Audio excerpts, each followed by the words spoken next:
Everyone, this is Poonam. Welcome to my YouTube channel. हम already अपनी CDP complete marathon start कर चुके हैं और आज हमारा part third and last part है। इसके बाद हमारी सीडीपी कंप्लीट सीरीज की महा मैराथन खत्म हो जाएगी। ओके, जैसा कि आपको पता है मैं CDP already topic wise complete करा चुकी हूँ और हमने मैराथन भी कंप्लीट कर लिया है। अब हम इसके बाद हम प्रीवियस ईयर क्वेश्चंस को सॉल्व करेंगे। ओके, जिन बच्चों ने पार्ट 1 पार्ट 2 नहीं देखा है उनके लिए मैंने सीडीपी कंप्लीट सीरीज के नाम से प्लेलिस्ट बना रखी है। वहां पर आपको सीक्वेंस वाइज सारी क्लासेस मिल जाएगी।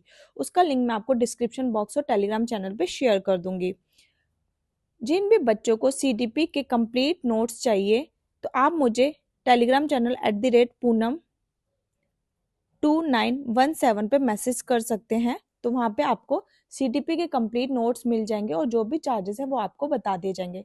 सेशन को स्टार्ट करने से पहले जो बच्चे मेरे चैनल पे नए आए तो प्लीज़ चैनल को जरूर सब्सक्राइब कर लेना ताकि आपको क्लासेस के नोटिफिकेशन टाइम पर मिल जाए।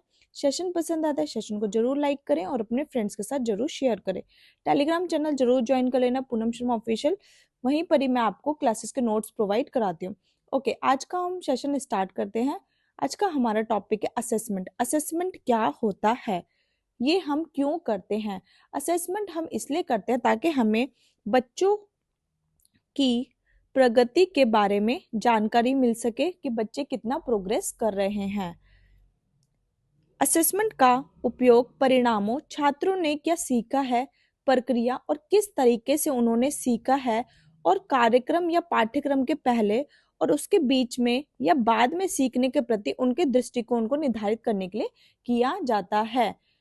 तो बेसिकली असेसमेंट शिक्षक अधिगम प्रक्रिया में सुधार करने के लिए किया जाता है और यह शिक्षण अधिगम प्रक्रिया का महत्वपूर्ण अंग होता है। आकलन क्या है? जो हमारा टीचिंग लर्निंग प्रोसेस है उसका एक महत्वपूर्ण अंग है, हम इसको अलग नहीं कर सकते हैं। अब हम डिस्कस करेंगे रचनात्मक आकलन, फॉर्मेटिव असेसमेंट क्या होता है। फॉर्मेटिव असेसमेंट रचनात्मक आकलन एक ऐसा उपकरण है, एक ऐसा टूल है जिसे वातावरण में शिक्षार्थियों की प्रगति को नियमित जांच करने के लिए शिक्षक द्वारा उपयोग में लाया जाता है। फॉर्मेटिव असेसमेंट में हम लगातार बच्चों की प्रगति की जांच करते रहते हैं। ठीक है, तो क्या है, फॉर्मेटिव असेसमेंट सबसे इंपॉर्टेंट रोल प्ले करता है शिक्षण अधिगम प्रक्रिया में। इसमें हम बच्चों का निरंतर जांच करते रहते हैं और इसमें सुधार किया जा सकता है। ठीक है, जैसे अगर बच्चों को किसी भी तरीके से सीखने में कठिनाई आ रही है तो हम बच्चों को फीडबैक दे सकते हैं, शिक्षार्थियों द्वारा अपने निष्पादन पर मनन करने का अवसर दे सकते हैं, उनको सलाह दे सकते हैं और उसमें सुधार करना शामिल होता है। इसलिए रचनात्मक आकलन को बहुत ही महत्वपूर्ण माना जाता है। जैसे कि आपके क्लासरूम में जब आपको टीचर पढ़ाते होगी तो आपका एक चैप्टर पढ़ा है और उसमें से बीच में से क्वेश्चंस पूछ लिए या फिर चैप्टर एक फिनिश हो गया उसके बाद आपका टेस्ट ले लिया गया, तो ये आपका एफए में आता है फॉर्मेटिव असेसमेंट। अगर उस टेस्ट में आपने कोई मिस्टेक की है तो उसमें सुधार भी किया जाता है। ठीक है, तो आपको सुधार करने का अवसर दिया जाता है, तो उसी को हम फॉर्मेटिव असेसमेंट कहते हैं। तो रचनात्मक आकलन के प्रकार, अब फॉर्मेटिव असेसमेंट कैसे कर सकते हैं? ठीक है, पोर्टफोलियो द्वारा, ठीक है, बच्चों का पूरा डाटा कलेक्ट करके और उनकी प्रोग्रेस की जांच करना, मौखिक प्रश्न पूछना, क्विज़ेस करना, प्रोजेक्ट देकर, असाइनमेंट देकर या फिर उनको ट्रिप पर ले जाकर उनको ऑब्जर्व करना। अब आता है हमारा समेटिव असेसमेंट। योगात्मक आकलन किसे कहते हैं? योगात्मक आकलन विद्यार्थी के अधिगम के विषय में सूचना एकत्रित करने का तरीका होता है। इस प्रकार के आकलन का उद्देश्य, इसका जो मेन ऑब्जेक्टिव होता है, छात्रों का वर्गीकरण करना होता है और उनकी उन्नति होती है। ठीक है, इसमें हम बच्चों का क्या करते हैं, वर्गीकरण करते हैं, क्लासिफिकेशन करते हैं कि कौन बच्चा फर्स्ट आया है, कौन सेकंड आया है। ठीक है, इसके परिणामों का उपयोग छात्र की उपलब्धियों को प्रमाणित करने और निर्णय पारित करने के लिए किया जाता है, जैसे कि आपका रिजल्ट होता है। ठीक है, तो ये आपका साल के अंत में किया जाता है ना। अब इसमें कोई भी किसी भी तरीके का कोई भी सुधार नहीं किया जा सकता है। अगर बच्चा पास है तो पास, अगर बच्चा फेल है तो फेल है, इसमें एक डिसीजन दे दिया जाता है। बेसिकली हम समेटिव असेसमेंट में बच्चों की उपलब्धि की जांच करते हैं। ठीक है, इसमें किसी भी तरीके का कोई भी सुधार नहीं किया जाता है। तो हम सबमिटिव असेसमेंट को इतना ज़्यादा बढ़ावा नहीं देते जितना फॉर्मेटिव असेसमेंट को दिया जाता है, क्योंकि फॉर्मेटिव असेसमेंट में हम सुधार कर सकते हैं। अब सबमिटिव असेसमेंट क्या होते हैं, जैसे कि वार्षिक परीक्षा जो आपके एनुअल एग्जाम होते हैं, सेमेस्टर परीक्षा जो 6-6 महीने में लिए जाते हैं, और आपके मिड टर्म एग्जाम, ठीक है, ये सबमिटिव असेसमेंट के उदाहरण है। ये दोनों भी आपके सबमिटिव असेसमेंट के टाइप्स हैं। पहला आपका मानदंड संदर्भित आकलन, criteria refer test.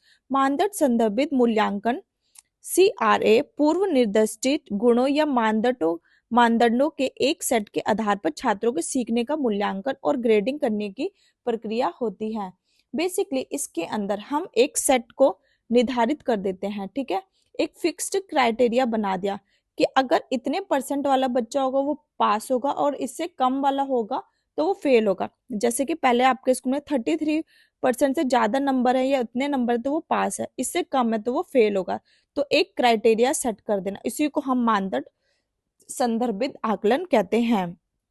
For example, जैसे सीटेट में जिसके 82 मार्क्स होंगे OBC SC वाले कैटेगरी के, वो पास हो जाएंगे, और उससे कम होंगे वो फेल हो जाएंगे। तो ये क्या है, एक क्राइटेरिया सेट कर दें। और जो जनरल वाले हैं उनको 90 मार्क्स लाने पड़ेंगे तब भी वो पास होंगे, अगर इससे कम लाएंगे तो वो फेल हो जाएंगे। तो एक क्राइटेरिया फिक्स कर देना, वो आपका मानदंड संदर्भित आकलन में आता है। अब हम पढ़ेंगे मानक संदर्भित आकलन, नॉर्म रेफर टेस्ट। मानक संदर्भित परीक्षण एक प्रकार का मूल्यांकन आकलन या परीक्षण है जो परीक्षार्थियों की एक दूसरे के संबंध में तुलना करता है। मानक संदर्भित परीक्षण परीक्षार्थियों को बताता है कि उन्होंने औसत स्कोर से बेहतर या खराब प्रदर्शन किया है। जिस समूह के साथ परीक्षार्थी की तुलना की जाती है उसे मानक समूह कहा जाता है। इसमें हम बच्चों का कंपैरिजन करते हैं उनकी परफॉर्मेंस के अकॉर्डिंग, कि कौन सा बच्चा फर्स्ट आया है, कौन सेकंड, थर्ड, फोर्थ, फिफ्थ, ठीक है। तो इसमें बच्चों का कंपैरिजन किया जाता है मार्क्स के अकॉर्डिंग, ठीक है, और किसने सबसे बेहतर स्कोर किया है। अब हम पढ़ेंगे सीखने का आकलन क्या होता है, असेसमेंट फॉर लर्निंग। बेसिकली ये समेटिव असेसमेंट की तरह होता है, ठीक है, जिसमें किसी भी तरीके का सुधार नहीं किया जाता है। ये आपके साल के अंत में होता है, ठीक है, तो इसे हम समेटिव असेसमेंट कहते हैं, असेसमेंट फॉर लर्निंग। सीखने के लिए आकलन, असेसमेंट फॉर लर्निंग, ये आपका फॉर्मेटिव असेसमेंट की तरह होता है। ये शिक्षण अधिगम प्रक्रिया के दौरान किया जाता है। इसमें हम बच्चों के प्रगति की जानकारी हमें निरंतर पता चलती रहती है और इसमें सुधार किया जा सकता है। तो ये काफी अच्छा होता है फॉर्मेटिव असेसमेंट। अब हम पढ़ेंगे सीखने के जैसा आकलन, असेसमेंट एज लर्निंग। इसमें बच्चा स्वयं से अपना आकलन करता है, जैसे कि मॉक टेस्ट देकर, ठीक है, क्यूजेस देके। तो ये सब आपका सीखने के जैसा आकलन में आ जाता है और ये भी फॉर्मेटिव असेसमेंट की तरह काम करता है। ओके, अब हम पढ़ेंगे सतत एवं व्यापक मूल्यांकन क्या होता है, CCE, कॉन्टिन्यूस कॉम्प्रिहेंशन इवेल्यूशन, ठीक है। ये RTE एक्ट 2009 में इंट्रोड्यूस किया था CCE, ठीक है, कॉन्टिन्यूस कॉम्प्रिहेंशन इवेल्यूशन, सतत एवं व्यापक मूल्यांकन। सतत मीन्स निरंतर, लगातार, ठीक है, व्यापक मतलब शैक्षिक और अशैक्षिक गैर, ठीक है। जब हम लगातार हर एक पक्ष का मूल्यांकन करते हो, चाहे आपका शैक्षिक हो, पढ़ने से रिलेटेड हो, या फिर गैर शैक्षिक हो, ठीक है, जो एक्टिविटीज हो गई, स्पोर्ट्स हो गया, ठीक है, आपका किसी में भी इंटरेस्ट है, उसका भी जब हम मूल्यांकन करते हैं तो वो आपका सतत एवं व्यापक मूल्यांकन कहलाता है। जब हम सभी पहलुओं का मूल्यांकन करते हैं, ठीक है, तो उसे हम सतत एवं व्यापक मूल्यांकन कहते हैं। अब हम पढ़ेंगे उपलब्धि परीक्षण क्या होता है, अचीवमेंट टेस्ट क्या है, ठीक है। सपोज किसी बच्चे के CDP में 30 में से 25 मार्क्स है, तो ये 25 मार्क्स क्या है, उसकी अचीवमेंट है, ठीक है। तो ये आपका अचीवमेंट कहलाता है। तो इसी को हम अचीवमेंट परीक्षण कहते हैं। ये दो प्रकार के होते हैं, एक होता है शिक्षण निर्मित परीक्षण, ठीक है, टीचर मेड टेस्ट, और एक होता है आपका मानकीकृत परीक्षण, स्टैंडर्डाइज्ड टेस्ट, ठीक है। अब शिक्षक निर्मित टेस्ट टीचर द्वारा बनाया जाता है। जितना टीचर ने पढ़ा दिया उसी के अकॉर्डिंग उसने टेस्ट ले लिया, ठीक है। अब मानकीकृत परीक्षण क्या होता है? स्टैंडर्डाइज टेस्ट, ठीक है। मानकीकृत परीक्षण एक्सपर्ट्स द्वारा बनाया जाता है। इसमें एक्सपर्ट को कोई मतलब नहीं है कि आपने कितना पढ़ा है कितना नहीं पढ़ा है, ठीक है। वो पूरे सिलेबस का एक टेस्ट बना देता है, ठीक है। उसे हम क्या बोलते हैं? मानकीकृत परीक्षण कहते हैं। जैसे कि आपका सीटेट का एग्जाम, एसटेट का एग्जाम। अब है आपका उत्तम परीक्षण की विशेषताएं क्या होनी चाहिए, ठीक है। फर्स्ट, सबसे पहले उसमें वैधता होनी चाहिए, वैलिडिटी होनी चाहिए। एक ऐसा टेस्ट जो उसके उद्देश्य की पूर्ति करता है, तो ऐसा टेस्ट बनाना चाहिए और वो वैलिड होना चाहिए, ठीक है। अब जैसे कि आपका टीचिंग टेस्ट है, तो आपके टीचिंग रिलेटेड ही क्वेश्चन होने चाहिए। ऐसा नहीं कि पूरा सब कुछ ही पूछ लिया, ऐसा नहीं होना चाहिए। फिर आता है हमारे विश्वसनीयता, रिलायबिलिटी होनी चाहिए, ठीक है। अगर मैं एक टेस्ट दिया, मैंने किसी टीचर ने चेक किया तो मेरे 50 नंबर है, और अगर दूसरे टीचर ने किया तो 60 नंबर है, तो ऐसा नहीं होना चाहिए। हर बार चेक करने पे सेम ही मार्क्स आने चाहिए, तो रिलायबिलिटी होना बहुत जरूरी होती है, ठीक है। फिर है वस्तुनिष्ठता, ऑब्जेक्टिविटी। ऑब्जेक्टिविटी उसे कहते हैं कि ऐसा टेस्ट बनाओ जिस पर किसी भी का भी प्रभाव ना पड़े, ठीक है। अगर मुझे टीचर पसंद करता है तो उसने मुझे ज्यादा नंबर दे दिए, और नहीं पसंद करता है तो उसने मेरे नंबर काट लिए, तो ऐसा नहीं होना चाहिए। तो वस्तुनिष्ठता होनी चाहिए। व्यवहारिकता, प्रैक्टिकल होना चाहिए, बहुत ही इजी टू यूज होना चाहिए, रियल लाइफ में हम आसानी से यूज कर सकें, ठीक है। ऐसा नहीं हो कि हमें बहुत बार सोचना पड़े कि टेस्ट को लेने के लिए। अब हम बात करेंगे क्रिएटिविटी, संरचनात्मक के परीक्षण के बारे में। सबसे पहले संरचनात्मक के जनक पॉल टॉरेंस है, और इन्होंने ही सबसे पहले संरचनात्मक का परीक्षण दिया। संरचनात्मक का टेस्ट सबसे पहले इन्होंने ही दिया था 1966 में।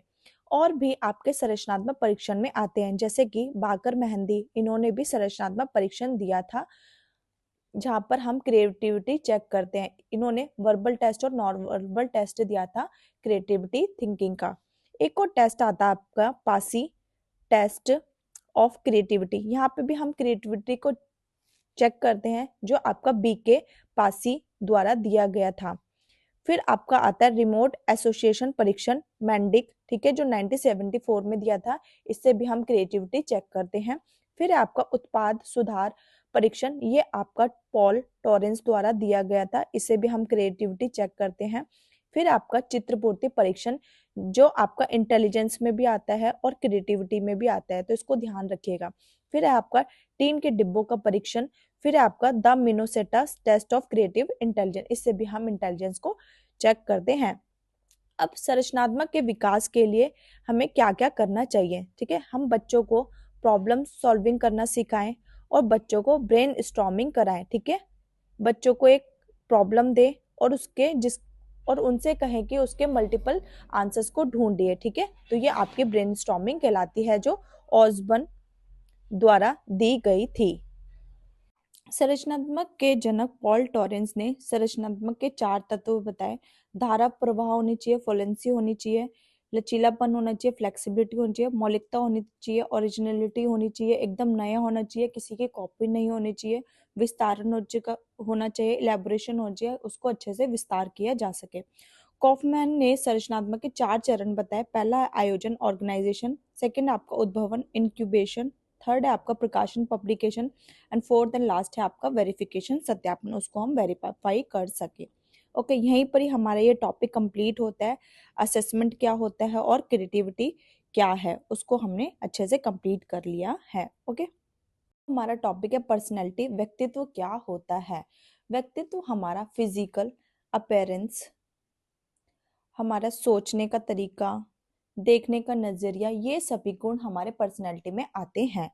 पर्सनैलिटी शब्द की उत्पत्ति लैटिन भाषा के पर्सोना शब्द से हुई है, जिसका अर्थ मतलब है कृत्रिम चेहरा या नकाब। कुछ स्टेटमेंट है जो इम्पोर्टेंट है। पहली स्टेटमेंट है डैनियल की। इन्होंने व्यक्तित्व व्यक्ति के संगठित व्यवहार, ठीक है, ऑर्गेनाइज्ड बिहेवियर को कहा है। वुडवर्थ ने कहा है कि व्यक्तित्व विभिन्न शील गुणों, ट्रेड्स, गुण का समन्वित रूप होता है। और ऑलपोर्ट ने कहा है कि व्यक्तित्व व्यक्ति के भीतर उन मनोदैहिक का मतलब है मानसिक और शारीरिक दोनों गुणों का संगठन होता है और इसके वातावरण में अपूर्व संबंध रखता है। अब हम डिस्कस करेंगे व्यक्तित्व वर्गीकरण, पर्सनैलिटी क्लासिफिकेशन। सभी ने अलग अलग तरीके से पर्सनैलिटी को क्लासिफाई किया है, वर्गीकृत किया है। व्यक्तित्व का सबसे पहले प्रक्रियात्मक वर्गीकरण फर्स्ट टाइप थ्योरी हिपोक्रेट्स ने की है और शरीर के द्रव बॉडी फ्लूइड के आधार पर इन्होंने वर्गीकृत किया है। ये सिर्फ मैंने आपको नॉलेज के लिए दिया है, सिर्फ आपके एग्जाम में पूछा जाएगा कि व्यक्तित्व का सबसे पहले प्रक्रियात्मक वर्गीकरण फर्स्ट टाइप थ्योरी किसने दिया, हिपोक्रेट्स ने दी है, और किस आधार पर दी है, बॉडी फ्लूइड पर दी है, शरीर के द्रव के आधार पर उन्होंने पर्सनैलिटी का वर्गीकरण किया है। सेकंड है आपका सामाजिक मूल्यों के आधार पर ई स्प्रेंगर का वर्गीकरण।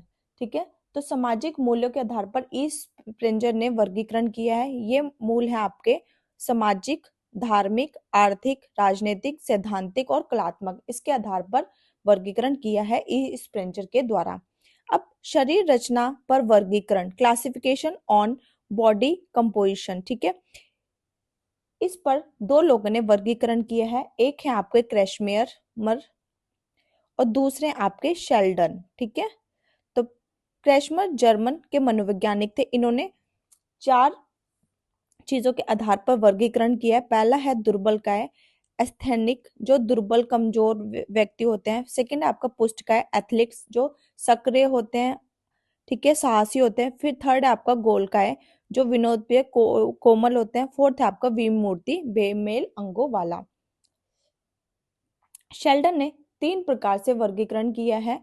पहला आपका गोलकृति एंडोमॉर्फिक, दूसरा है आपका आयतकृति मीजोमॉर्फिक, थर्ड है आपका लंबाकृति एक्टोमॉर्फिक। ठीक है, इसको आपको इसी सीक्वेंस में याद करना है, एंडो, मेसो और एक्टोमॉर्फिक। ठीक है, स्वभाव के आधार पर शेल्डन का व्यक्तित्व प्रकार, इन्होंने स्वभाव के आधार पर भी वर्गीकरण किया है। पहला आपका विसे रोटोनिया, सेकंड आपका सीमोटोटोनिया, फिर थर्ड है आपका सीरे ब्रोटोनिया। ठीक है, विसे रोटोनिया जिसमें समाज प्रिय होते हैं, जो जिन्हें आराम पसंद होता है। सिमेटोटोनिया जो क्रोधी होते हैं, निर्दयी और सम्मान प्रिय होते हैं, सम्मान प्रिय। सिरे बिटोनिया जो चिंतनशील होते हैं, एकांत प्रिय होते हैं और जो नियंत्रण पसंद करते हैं। ये आपके एग्जाम में पूछा जाता है कि शेल्डन ने शारीरिक संगठन को 1 से 7 पैमाने में डाला है। ठीक है, इन्होंने जो शारीरिक गठन को 1 से 7 पैमाने में डाला है शेल्डन के द्वारा, वो है आपके 1, 2, 3, 4, 5, 6, 7। इस प्रकार से इन्होंने पर्सनैलिटी को एक एक स्केल में डाल दिया है। अब देखिए सबसे बैलेंस कौन सा होगा, संतुलित कौन सा होगा, 4 नंबर पे होगा। तो संतुलित व्यक्तित्व आपका 4 4 4 होगा, एंडो भी आपका 4 होगा, मेसो भी 4 होगा और आपका एक्टोमॉर्फिक भी 4 होगा। प्रबल एंडोमॉर्फी में मतलब एंडोमॉर्फी ज्यादा हो तो वो कौन सा होगा, ज्यादा कौन सा नंबर है, 7 है, और जो आपके एंडोमॉर्फिक है ये आपका 7 होगा, और मेसो और एक्टो को आप एक एक नंबर पे डाल देंगे। फिर आपका प्रबल मेसोमॉर्फी, अब प्रबल मेसोमॉर्फी कौन सा है, दूसरे नंबर पे, तो आप दूसरे नंबर को 7 नंबर पे डालेंगे और यहाँ पे एक एंडो को 1 और एक्टो को 1 नंबर पे डाल देंगे। ठीक है, ये आपके एग्जाम में आता है। ठीक है, फिर आपका प्रबल एक्टोमॉर्फी कितने नंबर पे, 3 नंबर, इसको 3 नंबर पे डालेंगे और एंडो और मेसो को एक एक नंबर पे डाल देंगे। ओके, फिर है हमारा ग्रंथियों के आधार पर व्यक्तित्व को कैनन ने विभाजित किया है। ग्रंथियों को के आधार पर किसने विभाजित किया है, कैनन के द्वारा विभाजित किया है। अधिक थायराइड, न्यून थायराइड, पिट्यूटरी ग्रंथि, एडिनल ग्रंथि और गोनाड ग्रंथि। ये सिर्फ मैंने आपके इन्फॉर्मेशन के लिए डाला है, सिर्फ आपसे एग्जाम में यही पूछा जाएगा कि ग्रंथियों के आधार पर व्यक्तित्व का वर्गीकरण किसने किया है, वो कैनन ने किया है। गुणों के आधार पर, ट्रेड्स के आधार पर किसने वर्गीकरण किया, आइजेंक ने किया। इन्होंने व्यक्तित्व के 3 प्रकार बताए हैं। ठीक है, और इन्होंने द्विध्रुवीय सिद्धांत भी दिया है, बायपोलर सिद्धांत भी इनके द्वारा दिया गया है आइजेंक के द्वारा। ठीक है, इन्होंने अंतमुखी, बहिमुखी, इंट्रोवर्जन और एक्सट्रोवर्जन भी इन्होंने ही दिया है, और स्नायु विकृति स्थिरता इन्होंने दिया, और सुपर ईगो और मनोविकृति भी इन्होंने दिया, ये लास्ट में जोड़ा गया है। ठीक है, अगर आपसे पूछे कि अंतर्मुखी, बहिर्मुखी कि आयाम किसने दिए हैं, तो आप क्या दो बताओगे, आइजैक। अगर इसका प्रकार के अकॉर्डिंग वर्गीकरण पूछे तो आप युंग का नाम लेंगे अंतर्मुखी और बहिर्मुखी में। ओके, अब हम इसको आगे बढ़ते हैं। फिर है कार्ल युंग। कार्ल युंग ने व्यक्तित्व को अभिमुखी सिद्धांत दिया, ओरिएंटेशन थ्योरी और पर्सनैलिटी दी है। इन्होंने 3 प्रकार की पर्सनैलिटी के बारे में बताया। ठीक है, पहला है आपका अंतर्मुखी इंट्रोवर्ट, जो सेल्फ सेंटर्ड होते हैं, जिनको खुद में ही रहना पसंद होता है। ये लोग ज्यादा सोशल नहीं होते हैं, इनको भीड़ भड़ाका ज्यादा पसंद नहीं होता है, तो ये क्या होता है, इंट्रोवर्ट होते हैं। बहिर्मुखी, जिनको बातें करना बहुत पसंद है, सोशल होना बहुत पसंद है, ठीक है, हर प्रकार की बातें कर लेते हैं ये। उभयमुखी एम्बिवर्ट, जो इंट्रोवर्ट और एक्सट्रोवर्ट दोनों ही होते हैं। इनके मूड पे डिपेंड करता है और लोगों के ऊपर डिपेंड करता है कि कब वो इंट्रोवर्ट होंगे, कब वो एक्सट्रोवर्ट होंगे। अगर इनका मन नहीं है, अगर नए लोग हैं तो ये बात कम करना पसंद है, अगर इनके फ्रेंड्स वगैरह हैं तो ये ज्यादा बात करना पसंद करते हैं, तो वो आपके एम्बिवर्ट उभयमुखी कहलाते हैं। इन्होंने विश्लेषणात्मक मनोविज्ञान के जनक है Carl Jung, father of analytical psychology, और उन्होंने एक सामूहिक अचेतन सिद्धांत या कलेक्टिव अनकॉन्शियस थ्योरी दी है। उन्होंने कहा है कि जो हमारे मस्तिष्क में अचेतन मन होता है, अचेतन मन मतलब जो सोया हुआ है, जगह नहीं है, उसमें हमारी इच्छाएं नहीं होती बल्कि हमारे पूर्वजों की भी इच्छाएं होती हैं। फिर है हमारा शील गुण सिद्धांत, ट्रेड थ्योरी, जो ऑलपोर्ट द्वारा दी गई थी। इन्होंने सामान्य शील गुण, कॉमन ट्रेड्स दिया, ठीक है, जो समाज के अधिकतर लोगों में दिखने वाले होते हैं। और इन्होंने व्यक्तित्व शील गुण दिया, किसी एक समाज के विभिन्न व्यक्तियों में दिखने वाले गुण होते हैं। फिर आपका कॉर्डिनल प्रवृत्ति, केंद्रीय प्रवृत्ति और गौण प्रवृत्ति, ठीक है, ये आपका ऑल्बर्ट द्वारा दिया गया है। फिर आपका रेमंड कैटल 60 PF, ठीक है, जिसे पर्सनैलिटी फैक्टर्स कहते हैं। ये सिद्धांत 16 PF रेमंड कैटल द्वारा दिया गया है। पहला, इसमें इन्होंने 2 प्रकार दिए। पहला है आपका सतही शील गुण, सरफेस स्टेट, ऐसे गुण जो व्यक्तित्व की ऊपरी सतह या परिधि पर होते हैं, मीन्स आप देखकर ही बता दोगे कि ये आदमी कैसा है। मूल शील गुण, सोर्स स्टेट्स, वो होते हैं जो व्यक्तित्व की भीतरी संरचना में होते हैं। आप देख के नहीं बता सकते, आपको उसको ऑब्जर्व करना पड़ेगा, एनालाइज करना पड़ेगा, ठीक है। जैसे कि वो आदमी ईमानदार है, अच्छा है, तो ये आप उसको ऊपर से देख के नहीं बता सकते हो, ठीक है, तो आपको उसके साथ घुसना पड़ेगा, तो वो आपका मूल शील गुण कहलाता है। अब हम डिस्कस करेंगे फ्राइड का मनोलैंगिक विकास सिद्धांत, Freud's theory of psychosexual development. इन्होंने 5 अवस्थाएं दी है। पहली अवस्था है आपकी मुख्य अवस्था, ओरल स्टेज, जो जिसका टाइम पीरियड जन्म से 1 वर्ष होता है। यहाँ पर सेक्सुअल डिजायर मुख पर पाई जाती हैं, जैसे कि छोटे बच्चे होते हैं वो अंगूठा चूसते हैं, तो ये आपकी मुख्य अवस्था कहलाती है। सेकंड आपकी गुदी अवस्था, एनल स्टेज, इसका टाइम पीरियड 1 से 3 साल होता है, 1 से 3 ईयर होता है। थर्ड है आपकी लिंग अवस्था, फॉलिक स्टेज, ठीक है, फॉलिक स्टेज, जो आपकी 3 to 6 ईयर्स के होते हैं, और यहीं पर ही आपकी इलेक्टा एंड ओडिपस ग्रंथि विकसित होते हैं। इलेक्टा जो आपकी गर्ल्स में पाई जाती है, जिसके अंदर अलग जेंडर के प्रति प्रेम होता है, जैसे लड़कियों का पिता के प्रति प्रेम होना। ओडिपस ये बॉयज में पाई जाती है, ठीक है, जैसे बॉयज का माता के प्रति प्रेम होना।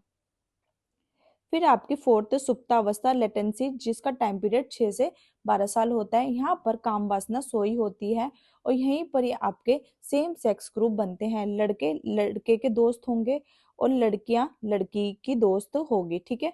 और ये आपकी काम वासना जन इंद्रिय अवस्था, जेंटल स्टेज में जाग जाती है, जहां पर आप विपरीत लिंग के प्रति आकर्षित होते हैं, ठीक है, यहीं पर ही आपके गर्लफ्रेंड बॉयफ्रेंड बनते हैं, तो इसका टाइम पीरियड 12+ ईयर होता है, ठीक है। फ्राइड का मनोविश्लेषणात्मक सिद्धांत, फ्राइड साइको एनालिटिकल थ्योरी, ठीक है, इस फ्राइड ने हमारे मन को बर्फ के टुकड़े के समान कहा है। इन्होंने हमारे मन को 3 टुकड़ों में बांटा है, ठीक है। पहला है हमारा इदम, ठीक है, दूसरा है हमारा ईगो अहम, और तीसरा हमारा सुपर ईगो परा अहम, ठीक है। इदम उसे बोलते हैं जो हमारा अचेतन मन है, ठीक है, अनकॉन्शियस माइंड है, ठीक है। और इसके अंतर्गत जो हमारी अतिरिक्त इच्छाएं हैं, जिनको हम पूरा नहीं कर सकते हैं या फिर हम उनको दबा लेते हैं, उसी को हम अतिरिक्त इच्छाएं कहते हैं। जैसे कि मेरा मन कर रहा है पिज्जा खाने का, ठीक है। अब मेरे पास पैसे नहीं है तो मैंने अपनी इच्छा को क्या किया, दबा लिया। ठीक है, मेरा मन कर रहा है चोरी करने का, ठीक है, बट मैं नहीं कर सकती क्योंकि उसको, कि अगर मैं चोरी करूंगी तो समाज क्या कहेगा। ठीक है, तो वो हमारा क्या कहलाता है, इदम कहलाता है। ठीक है, इसी में आता है आपका इरोस। इरोस जीवन जीने की शिक्षा, और इसी में आपका आता है थानाटोस। ठीक है, जिसमें आपकी मृत्यु और आत्महत्या की इच्छा आती है। ठीक है, फिर है हमारा ईगो, अहम। ये हमारा कॉन्शियस माइंड होता है, चेतन मन होता है। इसी में ये आपका वास्तविकता, रियलिटी से जुड़ा होता है। ठीक है, अगर सपोज मुझे किसी ने मुझे बहुत बुरा बोला और मुझे बहुत गुस्सा आ रहा है, ठीक है, मेरा मन कर रहा है मैं उसको भी बैड वर्ड्स बोलूं, ठीक है, बट मैं उसको नहीं बोल सकती। अगर मैं उसको सेम वही बोलूंगी तो मेरे में और उसमें क्या डिफरेंस हो जाएगा। तो ये क्या होता है, हमारा ईगो होता है। ठीक है, जो हमें गलत काम करने से रोकता है। ठीक है, हमारा इदम 90% होता है, लेकिन हमारा जो ईगो है वो हमें बचा के रखता है, और हमारा ईगो इदम पे क्या होता है, हावी होता है। ठीक है, ये इस पर दबाव बना के रखता है। ठीक है, फिर आता है हमारा सुपर ईगो, परा अहम। ठीक है, ये नैतिकता के साथ जुड़ा होता है कि क्या सही है क्या गलत है, कौन सा काम करना चाहिए कौन सा काम नहीं करना चाहिए, इसलिए इसे देवत्व का प्रतीक कहा जाता है। अच्छे काम करना इसी के अंतर्गत आता है। ठीक है, अब हम डिस्कस करेंगे व्यक्तित्व के निर्धारक, डिटर्मिनेंट्स ऑफ पर्सनैलिटी। हमारी पर्सनैलिटी को कौन निर्धारित करता है, हमारी पर्सनैलिटी को हेरिडिटी और एनवायरनमेंट दोनों ही निर्धारित करता है, कोई एक पहलू नहीं निर्धारित करता है। तो आनुवंशिकता और वातावरण दोनों ही इंपॉर्टेंट रोल प्ले करती है। अब व्यक्तित्व की माप, मेजरमेंट ऑफ पर्सनैलिटी, हम तीन तरीके से पर्सनैलिटी को मेजर करते हैं। पहला है हमारा पर्सनैलिटी इन्वेंटरीज, दूसरा है हमारा प्रोजेक्शन मेथड, और थर्ड है हमारा ऑब्जर्वेशनल मेथड। अब हम इसको एक एक करके डिस्कस करते हैं। पहला है हमारा व्यक्तित्व आविष्कारी, ठीक है, जिसमें आत्म रिपोर्ट रिपोर्ट आविष्कारिक मनोनीत आविष्कारी इन्वेंटरीज प्रथम विश्व युद्ध के दौरान वैज्ञानिक रूप से सबसे पहले वुडवर्थ ने प्रयोग किया। ठीक है, और इसी में आता है आपका मिनोसोटा मल्टीफेजिक पर्सनैलिटी MMPI। ठीक है, जिसमें 550 एकांश और 10 नैदानिक मापनी थी, और जब इसको संशोधित किया है MMPI 2 में, तो इसमें 567 और 9 नैदानिक मापनी थी। ठीक है, बी है आपका बेल समायोजन आविष्कारी, बेल एडजस्टमेंट इन्वेंटरीज। ठीक है, और सी आपका कैटल 16 PF प्रश्नावली, कैटल 16 PF क्वेश्चनर। ठीक है, ये सभी आपके इन्वेंटरीज में आते हैं। सेकंड आपकी परसेप्शन विधि, प्रोजेक्शन मेथड। ठीक है, इसमें हम अचेतन मन का परीक्षण करते हैं। तो किन किन के द्वारा हम अचेतन मन का परीक्षण करते हैं, पहला आपका शब्द साचार्य परीक्षण, वर्ड एसोसिएट टेस्ट। बी है आपका हर्बन रोशा का स्याही धब्बा परीक्षण, जिसमें आपके 10 कार्ड, 5 रंगीन 5 काले और सफेद होते हैं। ठीक है, फिर आपका सी टैट विषय आत्मबोधन परीक्षण, थीमेटिक एप्रेशन टेस्ट, जो आपका मरे एवं मॉर्गन द्वारा दिया गया था। ठीक है, 1938 में। इसमें 31 कार्ड होते हैं, 10 मेल 10 फीमेल और एक प्लेन होता है। ठीक है, फिर आपका the CAT children apperception test, बाल अंतर्बोध परीक्षण, जो आपका 1948 में दिया था। इसमें 3 से 10 वर्ष के लोग आते हैं। इसमें लियोपोल्ड ब्लैक 10 कार्ड, जो जिसमें जानवरों के चित्र बने होते हैं। ओके, फिर आपका वाक्य पूर्ति परीक्षण, सेंटेंस कम्युनिकेशन टेस्ट, जो पाइन एवं टेंडलर द्वारा दिया गया था। थर्ड है आपका प्रेक्षेपण विद्या। ठीक है, ऑब्जर्वेशनल मेथड। ठीक है, ये हम किसके द्वारा करते हैं, ऑब्जर्व करते हैं। पहला है हमारा रेटिंग विधि, रेटिंग मेथड। अगर हम किसी भी सर्विस का यूज करते हैं, ठीक है, उसके बाद हम रेटिंग देते हैं। तो जैसे कि जोमेटो वगैरह के आपका आता है ना, उसके बाद मैसेज आता है जब आप किसी को यूज कर लेते हैं, ठीक है, किसी चीज को यूज कर लेते हैं, फिर उसके बाद आप रेटिंग देते हैं, तो वो आपका रेटिंग विधि कहलाता है। साक्षात्कार विधि, इंटरव्यू मेथड, जिसमें क्वेश्चन आंसर पूछे जाते हैं, पहले आपको ऑब्जर्व किया जाता है, वो आपका इंटरव्यू मेथड कहलाता है।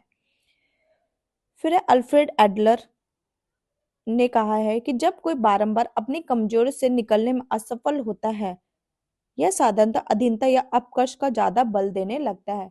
जैसे कि हमारे अंदर कोई वीकनेस है तो हम डिग्रेड होने लगते हैं, और हम कहते हैं कि हमसे तो होगा ही नहीं। ठीक है, इन्होंने बिग 5 पर्सनैलिटी ट्रेट्स दिए हैं डिगमैन के द्वारा। ठीक है, 1950 ने इन्होंने एक मॉडल दिया है डिगमैन ने, ओशन मॉडल। ठीक है, इसकी फुल फॉर्म है ओ खुलापन, ओपनेस, सी कंसाइंटेनियस, कर्तव्यनिष्ठ, ई एक्स्ट्रावर्जन बहिमुखता, ए आपका एग्रीएबलनेस सहमता, और डब्ल्यू आपका न्यूरोटिज्म। ठीक है, विषिप्तता। ठीक है, यहीं पर ही हमारा पर्सनालिटी का टॉपिक कंप्लीट होता है। मोस्ट इंपॉर्टेंट टॉपिक है, इसमें बहुत सारे आपके फैक्चुअल डाटा थे।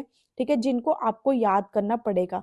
ओके, अब हम स्टार्ट करेंगे हमारा टॉपिक लर्निंग। अधिगम क्या होता है? अधिगम का मतलब है सीखना। अधिगम एक प्रक्रिया होती है जिससे व्यक्ति व्यवहार में वांछनीय परिवर्तन करता है, जिससे व्यक्ति किसी काम को करना सीखता है और उससे अपने व्यवहार में स्थायी परिवर्तन लाता है, उसी को हम अधिगम कहते हैं। गेट्स व अन्य ने एक स्टेटमेंट दी है, अनुभव एवं परीक्षण के द्वारा व्यवहार में परिवर्तन ही लाना क्या होता है? सीखना कहलाता है, और इसी को हम लर्निंग कहते हैं। स्किनर ने कहा है कि व्यवहार के अर्जन में प्रगति की प्रक्रिया ही सीखना कहलाती है। अधिगम की विशेषताएं, कैरेक्टरिस्टिक्स ऑफ लर्निंग। अधिगम सार्वभौमिक होता है, हर कोई सीखता है, मैंने भी सीखा है, आप भी सीख रहे हैं, ठीक है। अधिगम आजीवन चलता है, निरंतर चलता रहता है। अधिगम का एक लक्ष्य होता है, गोल होता है, ठीक है। आप बेफालतू में तो कोई चीज़ सीखेंगे नहीं। अभी आप सीख रहे हैं तो क्यों सीख रहे हैं? क्योंकि आपका एग्जाम है, तो आप गोल डायरेक्टेड बिहेवियर कर रहे हैं। अधिगम अनुभव का परिणाम होता है, ठीक है। जो भी हम कुछ भी सीखते हैं, ठीक है, और उसको हम क्या करते हैं? एक्सपीरियंस करते हैं, उसका क्या होता है? रिजल्ट होता है। अधिगम औपचारिक और अनौपचारिक दोनों होता है। हम औपचारिक मीन्स फॉर्मल तरीके से, जब हम स्कूल जाते हैं, ठीक है, वहाँ पे अपना टाइम देते हैं, एक प्लेस पर जाते हैं, तो वो आपका औपचारिक तरीका होता है। अनौपचारिक तरीका, ठीक है, जो हम अपने दोस्तों से, आस पड़ोस से, फैमिली से सीखते हैं, वो आपका अनौपचारिक होता है। वहाँ पे आपको किसी प्लेस पे जाने की जरूरत नहीं होता है और इनफॉर्मली तरीके से आप सीखते हैं, ठीक है। अधिगम का स्थानांतरण हो सकता है, अधिगम ट्रांसफर होता है, जैसे कि कोई एक चीज हमने सीखी, ठीक है, और उसी ज्ञान को हम दूसरी जगह प्रयोग कर रहे हैं, तो वो हमारा अधिगम का स्थानांतरण कहलाता है। अधिगम सार्थक एवं जीवन उपयोगी होता है। अधिगम व्यवहार में स्थायी परिवर्तन होता है, जो हमारी अधिगम की डेफिनेशन है। अधिगम अभ्यास के द्वारा मजबूत किया जाता है। जितनी ज़्यादा हम प्रैक्टिस करेंगे उतने ज़्यादा हम अधिगम को स्ट्रॉन्ग कर सकते हैं। अधिगम बहुआयामी होता है, क्योंकि हम सब अलग अलग तरीके से सीखते हैं, इसलिए अधिगम मल्टी डायमेंशनल होता है। अधिगम को प्रभावित करने वाले कारक। अधिगम को दो कारक प्रभावित करते हैं। पहला है आपका निजी कारक, जो स्वयं हमसे जुड़े होते हैं। एक होता है आपका वातावरणीय कारक, ठीक है, जो बाहर से या बाह्य से जुड़े होते हैं, ठीक है। पहली आवश्यकता, मेरी नीड होगी, ठीक है, तो ये क्या है? निजी कारक। अधिगम की इच्छा, मेरी इच्छा होगी, तो ये भी आपका निजी कारक। अभिप्रेरणा, मैं मोटिवेट होंगी तो मैं और अच्छा सीखूंगी, तो ये भी निजी कारक है। अनुकूल परिस्थितियां, अधिगम विधियां, ये सब आपके बाहर वातावरणीय कारक होते हैं। मानसिक स्वास्थ्य और तत्परता आपके निजी कारक आ जाते हैं। ओके, अब हम पढ़ेंगे अधिगम की वक्र रेखाएं, लर्निंग कर्व। स्किनर ने एक स्टेटमेंट दी है, किसी एक क्रिया में मनुष्य की उन्नति या अवनति की पुनः उपस्थित करना ही सीखने का वक्र कहलाता है, लर्निंग कर्व कहलाता है। अगर हम किसी चीज को सीखते हैं तो हमारा कर्व ऊपर की ओर जाएगा। जब हम उसी काम को करना छोड़ देते हैं या नहीं सीखते तो हमारा लर्निंग कर्व इस तरीके से जाएगा, तो इसी को हम लर्निंग कर्व कहते हैं, और यही हमारी उन्नति और अवनति को दर्शाता है। टाइप्स ऑफ लर्निंग कर्व, ठीक है, कितने प्रकार के लर्निंग कर्व होते हैं? पहला होता है हमारा सिंपल कर्व, दूसरा होता है कॉनकेव कर्व, थर्ड होता है आपका कॉन्वेक्स कर्व, फोर्थ होता है आपका कंपाउंड कर्व, ठीक है। अब हम इसको एक एक करके समझते हैं। Simple curve, uniform performance curve, ठीक है, इसे हिंदी में सरल वक्र या समान प्रदर्शन वक्र कहते हैं। ऐसा बहुत ही कम देखने को मिलता है जब हम एक रेखा में अधिगम करते जा रहे हैं, ओके। सेकेंड है आपका कॉनकेव कर्व, इसे पॉजिटिव कर्व या इंक्रीजिंग कर्व भी कहते हैं। इसमें हम इसमें हमारा अधिगम पहले धीमा होता है, ठीक है, और फिर तेज होता है, तो ये आपका कॉनकेव कर्व कहलाता है। थर्ड है हमारा कॉन्वेक्स कर्व, जिसे हम नेगेटिव कर्व या डिक्रीजिंग परफॉर्मेंस कर्व भी कहते हैं, ठीक है। इसे हिंदी में अनोतोदर और ऋणात्मक घटता निष्पादन वक्र भी कहते हैं, ठीक है। फॉर एग्जाम्पल, इसमें पहले क्या होता है? पहले इसमें कर्व हमारा अधिगम घटता है और फिर हमारा तेज हो जाता है, ठीक है। पहले तेज हुआ, फिर धीमा हुआ,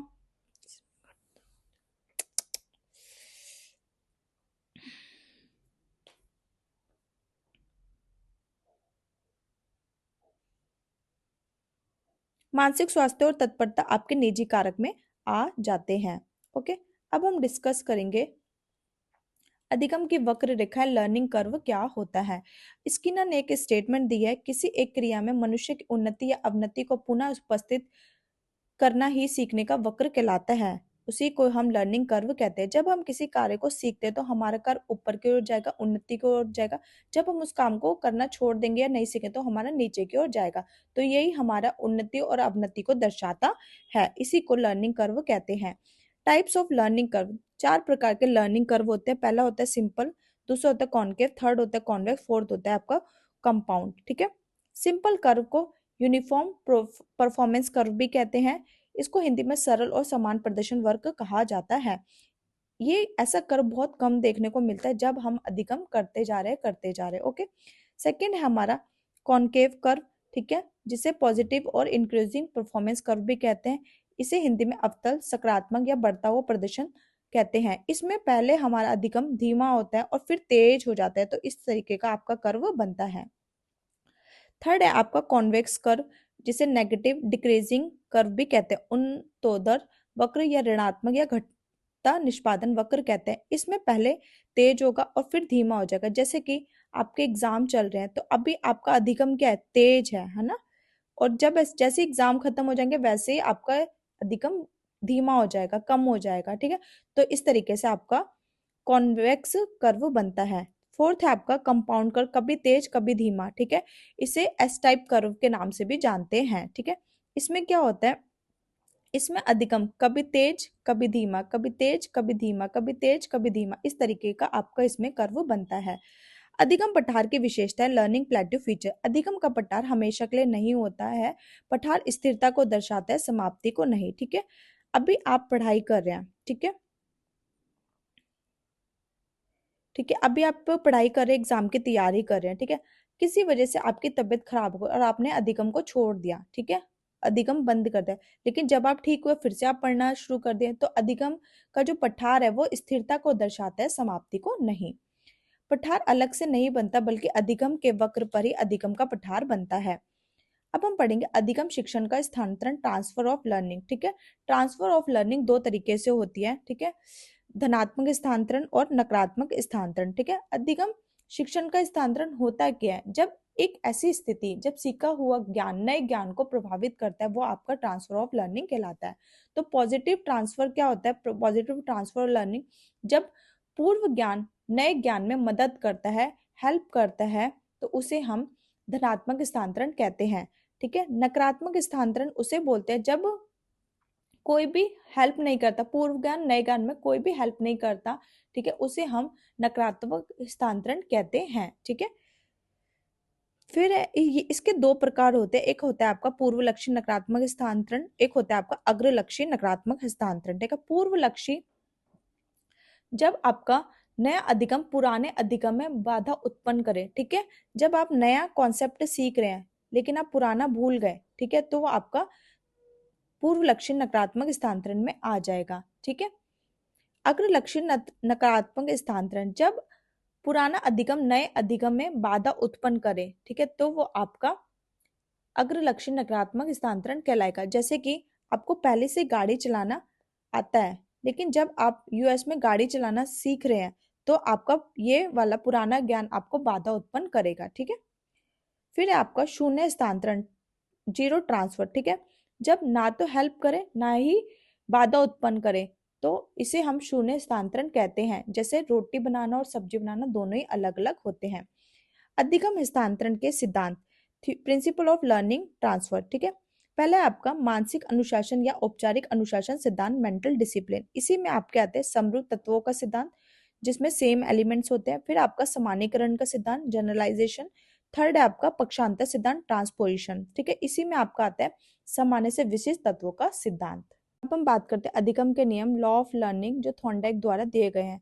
थॉर्नडाइक ने 3 मुख्य नियम बताए और 5 गौण नियम बताए, सेकेंडरी नियम बताए। ओके, मुख्य नियम में आता है आपका सीखने के मुख्य नियम। ठीक है, पहला आपका आता है तत्परता का नियम, लॉ ऑफ रेडीनेस। ठीक है, ये सीखने का प्रथम नियम होता है। इसमें अगर हम किसी भी चीज को सीखते हैं, अगर हम उसके लिए रेडी नहीं होंगे, ठीक है, तो हम सीख नहीं पाएंगे। अगर हम रेडी होंगे तो हम उस चीज को सीख पाएंगे। सेकंड आपका अभ्यास का नियम, लॉ ऑफ एक्सरसाइज। ठीक है, जिसके अंदर 2 आते हैं। अगर हमने किसी काम को सीखा, अगर हम उसका यूज कर रहे हैं, उसकी प्रैक्टिस कर रहे हैं, तो हमारा वो सीखना उपयोग होगा। अगर हम उसकी प्रैक्टिस नहीं कर रहे हैं तो वो हमारा क्या होगा, अनुप्रयोग होगा। ठीक है, लॉ ऑफ डिसयूज होगा और हम उसको भूल जाएंगे। थर्ड है हमारा प्रभाव के नियम, लॉ ऑफ इफेक्ट। ठीक है, मान लीजिए मैं आपको सीडीपी पढ़ा रही हूँ, ठीक है, और जो मैंने पढ़ाया आपके एग्जाम में आ गया, तो वो सीखना आपके लिए संतोष होगा। और मैं जो आपको पढ़ा रही हूँ उसमें से कुछ नहीं आया, ठीक है, तो वो आपका असंतोष होगा। अब है हमारे सीखने के गौण, द्वितीयक, सहायक नियम, सेकेंडरी नियम। पहला है आपका बहुक्रिया का नियम, लॉ ऑफ मल्टीपल रिस्पॉन्स। ठीक है, जब हम किसी काम को सीखते हैं तो हमको उसके लिए बहुत सारी मल्टीपल रिस्पॉन्सिव करने पड़ते हैं, बहुत सारी क्रियाएं करनी पड़ती है, तब हम जाके उस चीज को सीखते हैं। सेकेंड है हमारा सादृश्यता समानता का नियम, लॉ ऑफ एनालॉजी। ठीक है, जब हमने किसी प्रॉब्लम को सॉल्व किया, उससे हमें एक्सपीरियंस मिला, अनुभव मिला, अब हमारे सामने उसी टाइप की क्या आ गई है, प्रॉब्लम आ गई, तो हम उस एक्सपीरियंस का यूज करके उस प्रॉब्लम को सॉल्व कर देते हैं, तो वो हमारा सादृश्यता समानता का नियम कहलाता है। थर्ड है हमारी मनोवर्ती मानसिक दशा का नियम, लॉ ऑफ डिस्पोजिशन। ठीक है, मान लीजिए आप खुश हैं तो आप अच्छे से सीख पाएंगे, अगर वहीं आप दुखी हैं या फिर आपका मन नहीं कर रहा है तो आप अच्छे से सीख नहीं पाएंगे, तो यही आपका मानसिक दशा का नियम कहलाता है। थर्ड है आपका आंशिक क्रिया तत्वों की पूर्व समर्था का नियम। ठीक है, इसके अंदर आपके जो सेम एलिमेंट होंगे वो आपको अधिगम में मदद करेंगे। फिफ्थ एंड लास्ट है हमारा साचर्य का नियम, जिसे हम संबंधित परिवर्तन का नियम भी कहते हैं। अगर आप अधिगम करते हैं और अगर आप चीजों को जोड़ जोड़ कर सीखते हैं, वही आपका साचर्य का नियम, संबंधित परिवर्तन का नियम कहलाता है। करते हैं अब हम थॉर्नडाइक सिद्धांत। इनके सिद्धांत में स्टिमुलस को बहुत इंपॉर्टेंट दी गई है। ठीक है, थॉर्नडाइक का उद्दीपक अनुक्रिया सिद्धांत, थॉर्नडाइक स्टिमुलस रिस्पॉन्स थ्योरी, इन्होंने अपना पूरा प्रयोग बिल्ली पर किया है। ठीक है, इन्होंने एक बिल्ली को एक पिंजरे में बंद कर दिया, ठीक है, और उसके सामने एक प्लेट में एक मरी हुई मछली को रख दिया। ठीक है, अब अंदर बिल्ली बहुत भूखी थी और बहुत कोशिश करती बाहर निकलने के लिए। एंड में उसने एक एफर्ट मारा जिससे बिल्ली बाहर आई और उस मछली को खा गई। तो उद्दीपक को पाने के लिए, उद्दीपक मतलब मछली, मछली को पाने के लिए बिल्ली ने बहुत सारे एफर्ट्स किए, तो यही हमारा कहलाता है स्टिमुलस रिस्पॉन्स थ्योरी। ठीक है, थॉर्नडाइक ने संबंधवाद सिद्धांत दिया, इन्होंने उद्दीपक और रिस्पॉन्स क्रिया को संबंध बताया। ठीक है, इन्होंने प्रयास एवं त्रुटि का सिद्धांत दिया, ट्रायल एंड एरर थ्योरी दी। उन्होंने कहा अगर हम कोई भी चीज सीखते हैं तो हम उसके लिए बहुत सारे एफर्ट्स करते हैं और उन एफर्ट्स में मिस्टेक्स भी होती है, गलतियां भी होती है, और तब जाके हम सीखते हैं। थॉर्नडाइक शिक्षा मनोवैज्ञानिक के जनक थे, फादर ऑफ एजुकेशन साइकोलॉजी थे। वे पशु मनोविज्ञान के भी जनक थे, फादर ऑफ एनिमल साइकोलॉजी थे। उनकी दो बुक थी, फेमस थी, जो आपके एग्जाम में पूछी जाती है, एजुकेशन साइकोलॉजी और एनिमल इंटेलिजेंस। अब हम बात करेंगे स्किनर के सिद्धांत को। ठीक है, स्किनर ने सीखने को ज्यादा इंपॉर्टेंट दिया, रिस्पॉन्स को ज्यादा इंपॉर्टेंट दिया है। ठीक है, जहां थॉर्नडाइक ने स्टिमुलस को ज्यादा इंपॉर्टेंट दिया था, लेकिन स्किनर ने इसको उल्टा कर दिया, इन्होंने रिस्पॉन्स को ज्यादा इंपॉर्टेंस दिया। इन्होंने सीखने के अनुक्रिया उद्दीपक सिद्धांत दिया गया स्किनर के द्वारा। ठीक है, इन्होंने रिस्पॉन्स स्टिमुलस थ्योरी दी और थॉर्नडाइक ने आपको स्टिमुलस रिस्पॉन्स थ्योरी दी। ठीक है, इन्होंने कहा कि हम अनुक्रिया करते हैं अगर हमें सही उद्दीपक मिल रहा है तो। ठीक है, इन्होंने अपना प्रयोग चूहे पर और कबूतर पे किया। चूहे के बॉक्स को स्किनर बॉक्स कहा गया और कबूतर को कबूतर पेटी का बॉक्स में रखा गया। ठीक है, बॉक्स कहा गया। ओके, इन्होंने एक चूहे को एक बॉक्स में बंद किया, ठीक है, और उसके आगे दो बटन थे। ठीक है, एक बटन में करंट लगता था और एक बटन से अनाज के दाने आते थे। ठीक है, एक बार चूहा घूम रहा था, गलती से उसका पैर इस बटन पे चला गया, ठीक है, तो उसको बहुत जोर के करंट लगा। क्या तुमको लगता है अब ये चूहा इस बटन के पास आएगा? नहीं आएगा। ठीक है, अब फिर दोबारा वो घूम रहा था, उसका बटन यहाँ पे, उसका पैर यहाँ पे इस बटन पे लगा, उसको खाने के दाने मिले। ठीक है, तो हम कह सकते हैं जिस उद्दीपक से हमें लाभ मिलता है तो हम वो रिस्पॉन्सेज बार बार करते हैं। ठीक है, तो जो भी हम अनुक्रिया करते हैं, अगर वो हमें सही मिले तो हम बार बार रिस्पॉन्सेस करते हैं, अगर उससे हमें लाभ नहीं मिलता है तो वो रिस्पॉन्सेस हम नहीं करते हैं। इन्होंने सबलीकृत अनुक्रिया, सक्सेसफुल रिस्पॉन्स, क्रिया प्रस्तुत अनुबंध, ऑपरेंट कंडीशन थ्योरी और नियमित अनुकूल इंस्ट्रूमेंट कंडीशन थ्योरी स्किनर द्वारा दी गई है। ठीक है, इन्होंने कार्य क्रिया में क्रिया योजित अभिक्रिया योजित अधिगम सिद्धांत या प्रिंसिपल ऑफ प्रोग्राम लर्निंग दी। ठीक है, 3 तरीके की प्रोग्राम लर्निंग के बारे में बताया। पहली है रेखीय, जो आपके एग्जाम में पूछी जाती है, रेखीय, शाखीय और है आपकी अवरोही। रेखीय स्किनर द्वारा दी गई, शाखीय काउडर के द्वारा दी गई और अवरोही गिलबर्ट के द्वारा दी गई। ठीक है, इनकी बुक का नाम था the behave of organism beyond freedom and dignity. Okay, ने एक कॉन्सेप्ट दिया पुनर्बलन, रेनफोर्समेंट। रेनफोर्समेंट एक ऐसा स्टिमुलस होता है जो भविष्य में होने वाली क्रिया की गति को बढ़ा देता है। जैसे कि एक बच्चा है, वो स्कूल नहीं जा रहा है, ठीक है, मैंने कहा अगर तुम स्कूल जाओगे तो जब आप स्कूल से वापस आओगे तो मैं आपको एक चॉकलेट दूंगी, ठीक है, और मैं आपको घुमाने भी ले जाऊंगी। तो आप क्या करोगे, इस चॉकलेट के लिए और एक घूमने के लिए आप स्कूल जाना शुरू कर दोगे। तो यही आपका पुनर्बलन कहलाता है। पुनर्बलन वैसा उद्दीपन जो किसी अनुक्रिया रिस्पॉन्स को भविष्य में होने की संभावना को बढ़ा देता है। पुनर्बलन रेनफोर्समेंट 2 प्रकार का होता है, एक होता है सकारात्मक पुनर्बलन पॉजिटिव रेनफोर्समेंट, एक होता है नकारात्मक पुनर्बलन नेगेटिव रेनफोर्समेंट।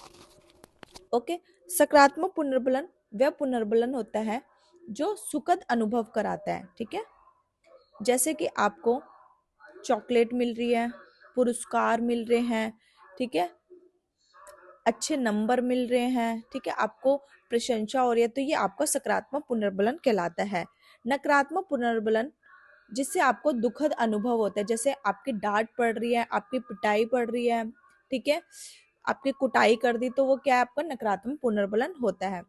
ठीक है, स्किनर ने ही पुनर्बलन अनुसूची दी है, रेनफोर्समेंट शेड्यूल दिया है, जिसमें 2 प्रकार बताए। एक होता है आपका सतत पुनर्बलन कॉन्टिन्यूअस रेनफोर्समेंट, जिसमें हम बच्चों को लगातार रेनफोर्समेंट देते जा रहे हैं, डेली कुछ ना तो कुछ दिए ही जा रहे हैं। ठीक है, डेली हम उसको चॉकलेट दे रहे हैं, टॉफी दे रहे हैं, तो सतत पुनर्बलन अच्छा नहीं होता है, कभी भी हम इसको बढ़ावा नहीं देते हैं। क्यों नहीं देते हैं, क्योंकि इससे बच्चों की जिज्ञासा खत्म हो जाती है। ठीक है, फिर है हमारा आंशिक पुनर्बलन पार्शियल रेनफोर्समेंट। ठीक है, इसको हम ज्यादा बढ़ावा देते हैं, इसमें हम बच्चों को डेली रेनफोर्समेंट ना देके हम कभी कभी उसको रेनफोर्समेंट देते हैं। ठीक है, जिससे बच्चों में जिज्ञासा बनी रहती है, इच्छा, किसी काम को करने की इच्छा बनी रहती है। जैसे हमने कभी कभी उसको चॉकलेट दे दी, कभी उसकी शाबाशी कर दी, ठीक है, कभी उसको अच्छे नंबर दे दिए, तो ये आपके आंशिक पुनर्बलन कहलाते हैं। आंशिक पुनर्बलन 4 प्रकार के होते हैं। एक होता है हमारा फिक्स रेशियो, ठीक है, फिर आता है हमारा फिक्स इंटरवल सेकंड, फिर आता है हमारा वेरिएबल रेशियो, फिर आता है हमारा वेरिएबल इंटरवल। फिक्स रेशियो निश्चित अनुपात, जिसमें हमें पता है कि पुनर्बलन की मात्रा निश्चित होती है। ठीक है, कितनी मात्रा में हमें क्या मिलने वाला है। ठीक है, आप स्कूल जाओगे तो मैं आपको 5 स्टार की एक चॉकलेट दूंगी, ठीक है, आपको पता है कि एक चीज मिलेगी मुझे। निश्चित अंतराल मतलब समय निश्चित है कि इस टाइम के बाद आपको कुछ मिलने वाला है। ठीक है, जैसे कि फादर ने कहा कि अगर आप अपनी क्लास में फर्स्ट आओगे तो मैं आपको साइकिल दिलाऊंगा, तो आपको पता है निश्चित अंतराल कि आपको कब मिलने वाला है। ठीक है, फिर आता है हमारा वेरिएबल रेशो, मात्रा अनिश्चित है, कितना भी मिल सकता है। ठीक है, वेरिएबल इंटरवल विविध अंतराल, इसमें समय निश्चित नहीं है, कभी भी मिल सकता है, जैसे कि आपकी नौकरी आपको नहीं पता कब मिलेगी बट कभी भी मिल सकती है। ओके, तो उसी को हम क्या कहेंगे, विविध अंतराल कहेंगे। अब एक टर्म है शेपिंग, ये भी स्किनर द्वारा दी गई है। ठीक है, इसमें शेपिंग का मतलब ही क्या होता है, किसी चीज को आकार देना। ठीक है, इसमें हम किसी के व्यवहार को आकार देते हैं। ठीक है, शेपिंग जिसमें व्यक्ति का व्यवहार धीरे धीरे किसी खास लक्ष्य की ओर पुनर्बलन के आधार पर ले जाया जाता है। शेपिंग प्रविधि को क्रमिक संगठन की विधि भी कहा जाता है। अब जैसे कि एक बच्चा स्कूल नहीं जाता है, ठीक है, उसकी मम्मी ने कहा, अगर तुम डेली स्कूल जाओगे तो मैं तुम्हारा फेवरेट खाना बना के भेजा करूंगी। तो अब वो फेवरेट खाने के चक्कर में डेली क्या करेगा, स्कूल जाएगा। तो उसका जो व्यवहार था उस हो हम धीरे धीरे कहाँ लेके आए हैं, उसके गोल की तरफ लेके आए। तो इसी को हम शेपिंग कहते हैं। अब हम डिस्कस करेंगे पावलोव का क्लासिक अनुबंध सिद्धांत और इसे शास्त्रीय अनुबंध सिद्धांत भी कहते हैं। Pavlov classical conditioning theory. Pavlov रूसी मनोवैज्ञानिक थे, रशियन साइकोलॉजिस्ट थे। इनको 1904 में नोबेल प्राइज मिला। इन्होंने अनुबंधित अनुक्रिया का सिद्धांत दिया, कंडीशनिंग रिस्पॉन्स थ्योरी दी। इन्होंने प्रयोग कुत्ते पर किया। इन्होंने एक कुत्ता था, ठीक है, इस कुत्ते के सामने भोजन लाया गया, ठीक है, इसने भोजन को देखकर लार गिराया, ठीक है, तो ये क्या अस्वाभाविक है, ठीक है, कोई भी भोजन को देखेगा लार गिराएगा। तो यहाँ पे भोजन क्या है, अस्वाभाविक उद्दीपक है, और लार गिराना भी क्या है, अस्वाभाविक होता है, ठीक है। जैसे कि हम गोलगप्पे को देखते हैं तो हमारे मुंह में क्या होता है, गोलगप्पे के पानी को देख के हम भी क्या करने लगते हैं, लार गिराने लगते हैं। तो लार गिराना क्या होगा, अस्वाभाविक है, हर कोई करता है। और भोजन क्या है आपका, अस्वाभाविक उद्दीपक होता है, अनकंडीशन स्टिमुलस होता है। अब इन्होंने एक बार बैल बजाई, फिर कुत्ते ने कोई भी लार नहीं गिराई। तो जब किसी भी तरीके का कोई भी रिस्पॉन्स नहीं हुआ तो उसे न्यूट्रल स्टिमुलस कहते हैं, तटस्थ उद्दीपक कहते हैं। इन्होंने अब धीरे धीरे एक काम किया, इन्होंने बैल बजाते थे, फिर कुत्ते को खाना देते थे, ठीक है। तो फिर कुत्ते ने बैल के साथ कंडीशनिंग कर ली कि कुत्ते को लगा जब बैल बजेगी तब मेरे लिए खाना आएगा। तो बैल क्या हो गया, स्वाभाविक स्टिमुलस हो गया, लेकिन खाना अभी भी अनकंडीशन स्टिमुलस है, ठीक है। और लार गिराना क्या होगा आपका, कंडीशन रिस्पॉन्स होगा। तो कुत्ते ने बैल के साथ क्या कर लिया, संबंध बना लिया। यही इनकी थ्योरी है और ये ऐसे ही फंक्शन करती है, ठीक है। आई होप अच्छे से क्लियर हो गया होगा। तो पहले क्या हुआ, कुत्ते ने खाने को देखा और फिर उसने लार गिराई, ठीक है। तो यहाँ पे लार गिराना भी अनकंडीशन रिस्पॉन्स, और यहाँ पे भी खाना क्या अनकंडीशन स्टिमुलस होता है। फिर इन्होंने बैल बजाई, फिर कुत्ते ने कोई भी लार नहीं गिराई। तो जब कोई भी काम नहीं हुआ, कोई भी रिस्पॉन्स नहीं हुआ, तो उसे न्यूट्रल स्टिमुलस कहते हैं, तटस्थ उद्दीपक कहते हैं। अब धीरे धीरे उन्होंने क्या किया, वो बैल बजाते थे, फिर कुत्ते को खाना देते थे, ठीक है। अब बैल की कंडीशनिंग हो गई लार से, ठीक है। तो बैल क्या होगा, यहाँ पे स्वाभाविक उद्दीपक हो गया, लेकिन फूड क्या आपका अनकंडीशन स्टिमुलस है, ठीक है। और लार गिराना क्या होगा आपका, कंडीशन रिस्पॉन्स हो गया, ठीक है। तो यही इनकी थ्योरी है। पावलोव ने कुछ और टर्म्स भी दिए, उसके बारे में हम बात करते हैं। पहली टर्म है आपका उद्दीपन समानीकरण, जब व्यक्ति मिलते जुलते सभी उद्दीपक के प्रति सामान्य अनुक्रिया करता है। सपोज एक बच्चा ब्लैक डॉग से डरता है, तो वो ब्राउन डॉग से भी डरेगा। तो क्या कर रहा है, सेम एलिमेंट के साथ सेम प्रतिक्रिया कर रहा है। फिर आता है उद्दीपन विभेदीकरण, ठीक है, स्टिमुलेशन डिफरेंशिएशन, जब व्यक्ति उद्दीपकों में अंतर कर लेता है, डिफरेंशिएट कर लेता है। फॉर एग्जांपल जैसे सीटेट की सीडीपी अलग है, एस्टेट की सीडीपी अलग है, एम्पीटेट की सीडीपी अलग है, तो ये आपका उद्दीपन विभेदीकरण कहलाता है। विलोपन एक्सटेंशन, जब पुनर्बलन की अनुपस्थिति में अनुबंधित अनुक्रिया बार बार की जाती है तो शक्ति घटने लगती है, इसे ही विलोपन कहा जाता है। जैसे कि डॉगी को बार बार बैल बजा के खाना दिया जा रहा था, अब ये खाना देना बंद कर जाए तो स्वाभाविक है कि कुत्ते की लार गिराना बंद हो जाएगी। तो यही क्या होता है, शक्ति घटने लगती है, इसी को विलोपन कहते हैं। पुनर्बलन, पुनर्बलन शब्द का प्रयोग न करके स्वाभाविक उद्दीपन शब्द का प्रयोग किया, ठीक है। पावलोव ने पुनर्बलन शब्द का प्रयोग नहीं किया, इसकी जगह उन्होंने नेचुरल स्टिमुलस का प्रयोग किया, स्टिमुलेशन का प्रयोग किया। फिर अब हम बात करते हैं अंतर्दृष्टि सूझ का सिद्धांत, इनसाइट थ्योरी, जो कोलर द्वारा दी गई। इन्होंने कहा कि जब हमारे अचानक दिमाग में किसी समस्या का समाधान निकलता है या फिर हमारे दिमाग की बत्ती जलती है जिसे हमें आहा का अनुभव होता है, तो वही हमारी इनसाइट थ्योरी है, ओके। कोलर ने ये प्रतिपादन गेस्टलार्ड मनोवैज्ञानिक थे जो विशेषकर गेस्ट कोलर एंड कोफका थे। इन्होंने गेस्टलावाद, समग्रवाद, संपूर्णवाद, अवयवीवाद के जनक है, जो मैक्स वर्दिमर है। समग्रवाद का मतलब है कि अगर हम हमारे सामने कोई भी समस्या आती है, हम उसको सॉल्व करते हैं, वो पूर्ण होनी चाहिए। गेस्टार्ट जर्मन भाषा का शब्द है जिसका अर्थ है संपूर्ण होल, समस्या के सभी अंगों का प्रत्यक्षीकरण। इन्होंने प्रयोग वन मानुस सुल्तान, जितने भी फेमस वन मानुस है सुल्तान है उन पर किया। कैनरी द्वीप कोलर ने वन मानुस के अलावा बंदर, मुर्गी, कुत्ते पर भी प्रयोग किया। तो गेस्टल वाद में आते हैं बेसिकली आपके वर्दिमर, कोफका, कोलर, ठीक है, कोई सा भी एक आता है तो ये सब आपके गेस्टलोवाद में आते हैं। व्यवहारवाद में आते हैं थॉर्नडाइक, पावलोव, स्किनर और आपके आते हैं वॉटसन, ठीक है। तो गैस्ट्रोलोवाद के जनक कौन है? आपके वर्दिमर कहलाते हैं, ठीक है। वर्दिमर आए, कोफ का आए, कोलर है, तो कोई भी एक आए तो आप एक पर टिक लगा के आएंगे। गैस्ट्रोलोवाद के सिद्धांत, इस गैस्ट्रोलोवाद में कुछ और सिद्धांत भी आते हैं, ठीक है, जो आपके एग्जाम में पूछे जाते हैं, तो इसको आपको लर्न करना है। लॉ ऑफ प्रॉक्सिमिटी आता है, लॉ ऑफ सिमिलैरिटी आता है, लॉ ऑफ क्लोजर आता है, law of common region, law of good figure और लॉ ऑफ कंटिन्यूटी आता है।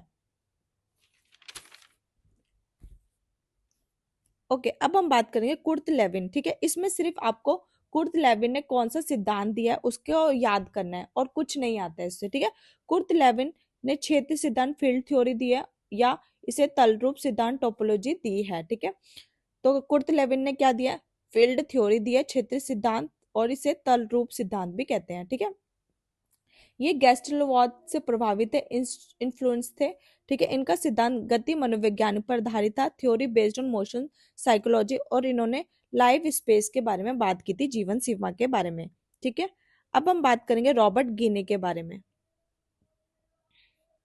रॉबर्ट गिने का सिर्फ आपको रटना है, आपको लर्न करना है इसको। इन्होंने 8 स्टेप्स बताए सीखने के, कि हम 8 स्टेप्स में सीखते हैं। तो इन्होंने श्रेणीबद्ध अधिगम दिया, या अधिगम सोपान की, या इसे अधिगम के अंत अष्ट स्तरीय अवधारणा भी कहते हैं, ठीक है। पहला है आपका संकेत अधिगम, सिग्नल लर्निंग, ठीक है, जो सबसे लोअर है, इसको आपको याद करना है।